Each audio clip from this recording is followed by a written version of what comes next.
जय हिंद दोस्तों, आप सभी का स्वागत है एक बार फिर से आपके अपने YouTube चैनल यूनिक ज्ञान में। आज हम बीए फर्स्ट सेमेस्टर हिस्ट्री का चैप्टर 8 देखेंगे, जिसमें हमें भारत में सामंतवाद के उदय के विषय में पढ़ना है।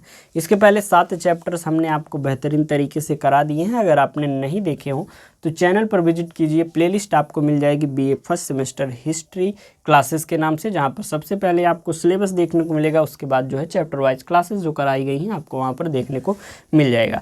तो वहाँ पर जाइए और क्लासेस सभी कर लीजिए। अगर आप चैनल पर नए हैं तो चैनल को सब्सक्राइब भी कीजिए, क्योंकि हर एक सब्जेक्ट लगभग आपका यहाँ पर कंप्लीट कराया जा रहा है। मान लीजिए ये हिस्ट्री समाप्त होने वाला है, हिस्ट्री की क्लासेस रेगुलर चल ही रही हैं। हिस्ट्री जब यह सिलेबस चैप्टर वाइज एंड हो जाएंगी, उसके बाद जो है आपका कौन सा विषय शुरू किया जाए यह कमेंट में आप अवश्य बताइए। तो इस चैप्टर में हमें पढ़ना है भारत में सामंतवाद के विषय में। भारत में सामंतवाद के विषय का उदय, सामंतवाद एक प्रकार से उदय कैसे हुआ, इसको हमें पढ़ना है। तो चलिए देखते हैं भारत में सामंतवाद के उदय के विषय में। भारत में सामंतवाद का उदय मुख्यतः गुप्त साम्राज्य के पतन अर्थात 6वीं शताब्दी के बाद दिखाई देता है। यूरोप की तरह भारत में भी सामंतवाद भूमि और कृषि पर आधारित था, लेकिन भारतीय सामंतवाद की अपनी एक प्रकार से विशेषताएं थी। सामंतवाद की परिभाषा क्या होती है? सामंतवाद एक भूमि आधारित सामाजिक, आर्थिक और राजनीतिक व्यवस्था थी, जिसमें राजा अपनी भूमि भूभाग को किसी अधिकारी, योद्धा या ब्राह्मण को अनुदान स्वरूप दे देता था। सामंत उस भूमि से कर वसूल करता था और राजा को सैन्य व प्रशासनिक सेवाएं प्रदान करता था। एक प्रकार से आपने हिस्ट्री में पढ़ा होगा, कहीं ना कहीं तो आपने एक बार सुना ही होगा कि वेतन के रूप में भूमि दिया जाता था, या खुश होकर किसी उपहार स्वरूप किसी को भूमि दिया जाता है। तो वेतन के रूप में धीरे धीरे थोड़ा थोड़ा हर महीने, मान लीजिए आपको थोड़ा सा भूमि का टुकड़ा दिया जा रहा है, तो आप हर महीने उसको पा रहे हैं, तो आपके पास बहुत ज़्यादा ज़मीन हो जाती है। और ज़मीन आपके पास ज़्यादा हो जाती है, उसके हिसाब से आपको कर ज़्यादा मिलने लगता है। किसान रख लेते हैं, आप जो है अमीर होते चले जाते हैं। जिसके पास जितना ज़्यादा भूमि हो जाती है वह ज़्यादा कर वसूलने लगता है। या फिर अब उसके बाद विभिन्न व्यवस्थाएं ऐसी आई कि आपको जो है इतना क्षेत्र दे दिया जाता था। मान लीजिए एक कोई गांव दे दिया जाता था, कहा जाता था कि आपको वेतन नहीं दिया जाएगा, आप वह जो क्षेत्र आपको दिया गया है उससे आप कर वसूल कीजिए, जितना कर आप लीजिएगा वह आपका वेतन होगा। तो इस प्रकार से विभिन्न क्षेत्र जो है लोगों को मिलने लगे, और ज़्यादा क्षेत्र होने पर वह अमीर हो गए। और एक समय ऐसा आया कि वह राजा के खिलाफ ही खड़े हो गए, और विभिन्न सामंत जो है अलग अलग क्षेत्र लेकर अपना अलग होने लगे। तो सामंतवाद की उदय इसी प्रकार होता है। सामंतवाद उदय गुप्त साम्राज्य के अंत में इसलिए माना जाता है क्योंकि गुप्त साम्राज्य का जब पतन हो जाता है, उसके बाद छोटे छोटे क्षेत्रों में अलग अलग लोग जो है बट जाते हैं। अलग अलग क्षेत्र जो है अलग अलग सामंतों का हो जाता है, और वहीं से शुरुआत इसकी होती है। सामंत धीरे धीरे स्वतंत्र शासक जैसे बन जाते हैं। सामंतवाद के उदय के कारण की बात करें तो सबसे पहला कारण है राजनीतिक कारण। गुप्त साम्राज्य का पतन, केंद्रीकृत शासन व्यवस्था टूट गई, अर्थात एक केंद्र के अंदर रहकर विभिन्न क्षेत्र नहीं, सब क्षेत्र अलग अलग स्वयं को स्वतंत्र बनाकर सामंत के द्वारा उसको जो है चलाना जाने लगा। हुड़, शक और अन्य विदेशी आक्रमणों ने साम्राज्य को तोड़ा। छोटे छोटे राज्यों का उदय हुआ, जहां राजा सामंतों पर एक प्रकार से निर्भर था। आर्थिक कारण, भूमि ही संपत्ति का प्रमुख स्रोत थी। कर वसूलने की सीधी व्यवस्था कमजोर हो गई, इसलिए राजा ने सामंतों को भूमि दे दी। भूमि अनुदान की प्रथा से सामंत और भी शक्तिशाली एक प्रकार से बन गए। जैसे कि अब जो है राजा उतना जब शक्तिशाली नहीं रह जाता है, उसके पास उतनी सैन्य व्यवस्था नहीं रह जाती, क्योंकि विभिन्न आक्रमणों के कारण उसे विभिन्न क्षति हो जाती है। तो यह क्या करता है, विभिन्न सामंतों को अलग अलग क्षेत्र दे देता है और कहता है कि आप कर वसूल करके हमें दे दीजिए। मान लीजिए अब राजा के द्वारा 15% कर जो है लगाया गया क्षेत्र पर, लेकिन जो सामंत हैं वहाँ पर अधिक वसूल कर 15% तो जो है शासक को, राजा को दे देते थे, परंतु अधिक वह लाभ कमाने लगते थे और स्वयं जो है अधिक जो है धनवान हो जाते थे। सामाजिक कारण, किसानों की स्थिति जो है कमज़ोर हुई, वे सामंतों के अधीन जो है अर्धदास जैसे हो गए। समाज में वर्ग भेद बढ़ा, राजा, सामंत, सैनिक, पुजारी और किसान अलग अलग वर्ग में भेद होने लगा। प्रशासनिक कारण क्या रहा, राजा सीधे नहीं एक प्रकार से कर पाता था प्रशासन, इसलिए भूमि देकर स्थानीय सामंतों पर वह निर्भर हुआ करता था। सामंत अपनी निजी सेनाएं रखने लगे थे और धीरे धीरे वह अपना राज्य, स्वतंत्र राज्य स्थापित करने के विचार उनके मन में आने लगा था और इससे ही सामंतवाद का उदय होता है। सामंत की श्रेणियों की बात करें तो कुल मिलाकर यह 3 श्रेणी में होते हैं। सबसे पहला महासामंत, बड़े भूभाग वाले, अपनी सेना और कर वसूली का अधिकार रखने वाले महासामंत कहलाते थे। उपसामंत, महासामंतों के अधीन छोटे सामंत जो होते थे। अधिष्ठानाधिपति जो होते थे, कस्बों और नगरों पर अधिकार रखने वाले जो होते थे वे अधिष्ठानाधिपति कहलाते थे।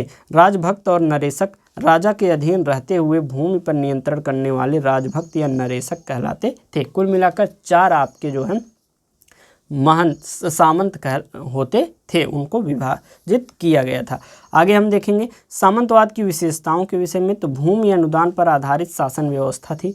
सामंत राजा को सैन्य और कर संबंधी सहायता देते थे। अर्थात जैसे अलग अलग क्षेत्र है, मान लीजिए आपका एक जिला है, उसमें 12 जो है गांव वर्तमान समय में है, वही 12 लोगों को एक सामंत अलग अलग संभाल रहा है। 12 सामंत हो गए।